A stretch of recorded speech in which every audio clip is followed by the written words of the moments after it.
माता की।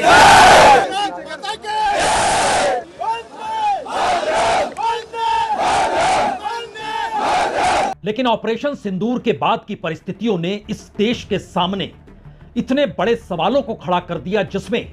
एक ऐसी छवि जो 2014 के बाद से लगातार देश में गढ़ी गई, उसी को लेकर सवालिया निशान बनता चला गया। जब ऑपरेशन सिंदूर और उसके बाद युद्ध की परिस्थितियों के बादल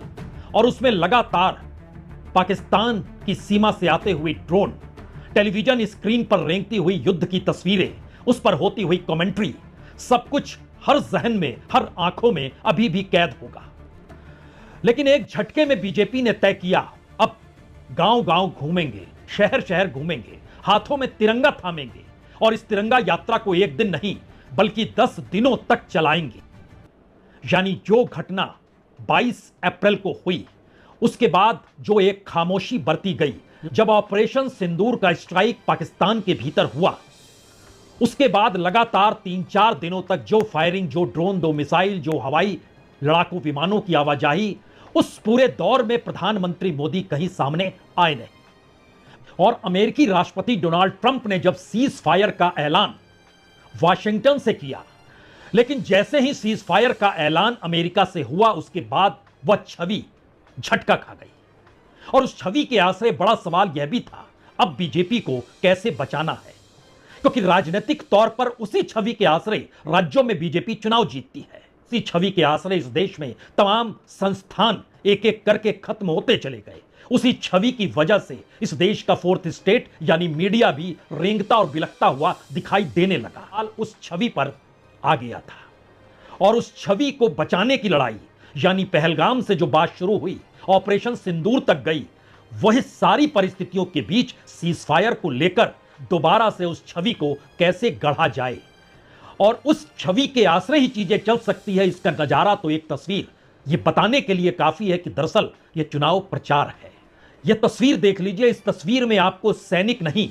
सैनिक की पोशाक में प्रधानमंत्री मोदी ही नजर आएंगे, उन्हीं के कटआउट्स नजर आएंगे, क्योंकि यह छवि गढ़नी भी है और राजनीतिक तौर पर मजबूत करनी भी है। इसीलिए आज जो तिरंगा यात्रा निकली, वो समूचे देश में अलग अलग जगहों पर निकलती हुई दिखाई भी दी। राज्यों के मुख्यमंत्री हो, बड़े नेताओं की मौजूदगी हो, हर हाथ में तिरंगा है, हर की जुबान पे प्रधानमंत्री मोदी को लेकर नारा है और ऑपरेशन सिंदूर का जिक्र है। विपक्ष ने राजनीति को ब्रेक लगा दिया, इस देश ने सवाल पूछना बंद कर दिया। युद्ध का वक्त है, कौन अपने देश में अपनी सत्ता से सवाल करेगा, किसी ने कोई सवाल नहीं किया। इन सवालों के बीच लेकिन सियासत परवान अपनी राजनीतिक जमीन बचाने के लिए नहीं, बल्कि अपनी उस छवि को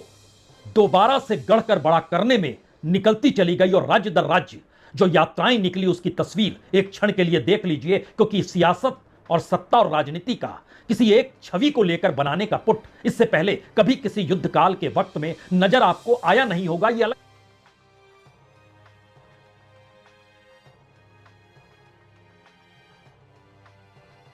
इस देश में सारी ताकत सिमटी हुई है चुनावी सत्ता को लेकर। जो जीत गया उसके पास इस देश के तमाम संवैधानिक अधिकार होंगे, संवैधानिक संस्थानों को उसके हिसाब से काम करना पड़ेगा। अगर आपके पास यह ताकत है तो बिहार का चुनाव, उससे पहले तो बीएमसी का चुनाव भी होना है, जो माना जा रहा है अगले महीने हो जाएगा। और बिहार के चुनाव के बाद बंगाल और असम में भी तो राजनीतिक प्रयोग हैं, वहां पर भी तो अपनी राजनीतिक जमीन को नए सिरे से गढ़ना है। और फिर उत्तर प्रदेश की बारी भी आएगी। लेकिन इस पूरी की पूरी लकीर को सफर करते वक्त एक बात हमेशा जहन में रखिएगा, छवि एक ही शख्स की है, नेता एक ही शख्स है। राज्यों के चुनाव में भी एक ही शख्स नेता होता है, एक व्यक्ति के इर्द गिर्द समूची राजनीति चलेगी। लेकिन अगर उस छवि पर आंच आ रही है तो चुनावी तौर पर मजबूत होने के लिए अगर ऑपरेशन सिंदूर की जानकारी भी लोगों को देनी है तो चुनावी तर्ज पर देनी है, यानी यह बताना है, जो बताने की शुरुआत आज हो गई। राजनीति की यह लकीर न रक्षा मंत्री को महत्व देती है, न विदेश मंत्री को महत्व देती है, ना ही सेना की वाहवाही तो प्रधानमंत्री भी कर रहे हैं और वो जानते हैं उनकी अपनी छवि इस देश में राष्ट्रीयता की भावना से ओतप्रोत है। और आज भी सुबह सवेरे वो पंजाब के आदमपुर एयरबेस पर पहुंच गए, सैनिकों से मुलाकात की, नारे लगाए, मुलाकात के साथ इस सिलसिले का भी जिक्र किया कि सेना ने ही सारे काम किए हैं। प्रधानमंत्री ने भाषण भी दिया, भाषण के बीच में नारे भी लगे और ये तमाम बातें इस रूप में देखी गई, बताई गई कि प्रधानमंत्री मोदी सैनिकों के बीच इसलिए हैं क्योंकि सैनिकों ने इस दौर में जो जीत हासिल की, जिस तरीके से ऑपरेशन सिंदूर को कामयाब किया, और प्रधानमंत्री का फर्ज है कि पाकिस्तान जो प्रोपेगेंडा कर रहा है कि भारत के जो एयरबेस, खास तौर से जिस आदमपुर के बेस का जिक्र है वो जालंधर से 21 किलोमीटर की दूर पर है, वहां पर मौजूद M400 और खास तौर से MiG-29 उसको नुकसान किया गया है, S-400 और फाइटर विमान को नुकसान किया गया है, तो अपने पीछे उसी विमान को खड़े करके और S-400 को दिखाते हुए इस बात का खुले तौर पर ऐलान किया कि हमारे यहां कुछ भी नहीं हुआ है। लेकिन फिर भाषण और भाषण के बाद की परिस्थितियों ने एक बार फिर उन्हीं बातों को लिखा कि अगर इस देश की एकजुटता एक साथ खड़ी है, युद्ध की परिस्थितियां अभी भी हैं और प्रधानमंत्री खुद बोल रहे हैं यह अस्थायी सीजफायर है, यानी कभी भी कुछ हो सकता है, यानी परिस्थितियों के बीच छवि मजबूत दिखाई देनी चाहिए, यह जरूरत होती है। इस दौर में दिल्ली में उसी वक्त बैठक चल रही थी। जल थल वायु सेना के प्रमुख रक्षा मंत्री के साथ साउथ ब्लॉक में बैठक कर रहे थे और यह परिस्थितियां बतलाती हैं कि दरअसल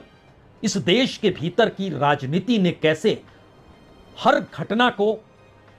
हर देश पर आए संकट को लेकर सियासत की ऐसी मोटी लकीर खींच दी है जो बार बार इस देश को उस दिशा में ले ही जाती है जहां पर यह सवाल बहुत बड़ा हो जाता है, क्या वाकई राफेल में जो तकनीकी इक्विपमेंट्स लगाए गए थे, सुप्रीम कोर्ट ने जब कीमत की जानकारी मांगी थी तो सरकार ने कहा था हम नहीं बता सकते हैं क्योंकि दुनिया को पता चल जाएगा कि राफेल विमान कितने तकनीकी तौर पर कितने शानदार तरीके से लैस किया गया है। इस दौर में क्या हुआ उसका जिक्र नहीं, सवाल है हर चीज, सुरक्षा का जिक्र भी होता है, राष्ट्रीयता की भावना भी होती है, सेना की मौजूदगी भी होती है, एक डर और खौफ दुश्मन देश को बताया भी जाता है और अंतर्राष्ट्रीय तौर पर सीज फायर का ऐलान सारी छवि एक झटके में धूमिल कर भी देता है। और शायद इसीलिए चुनाव का वक्त करीब आ गया, प्रचार शुरू हो गया, जमीन खत्म नहीं होनी चाहिए, सियासत की जमीन, राजनीति की जमीन, और शायद इसीलिए देश पूरा एकजुट है आतंकवाद के खिलाफ, पाकिस्तान में आतंकवादी संगठनों को दिए जाने वाले आश्रय के खिलाफ। लेकिन शुरुआत तो राजनीति की हो गई और बिगुल भी उसी ने बजाया जिसके पीछे पूरा देश यह कहकर खड़ा था, इस बार आर या पार। बहुत बहुत शुक्रिया, बहुत बहुत शुक्रिया।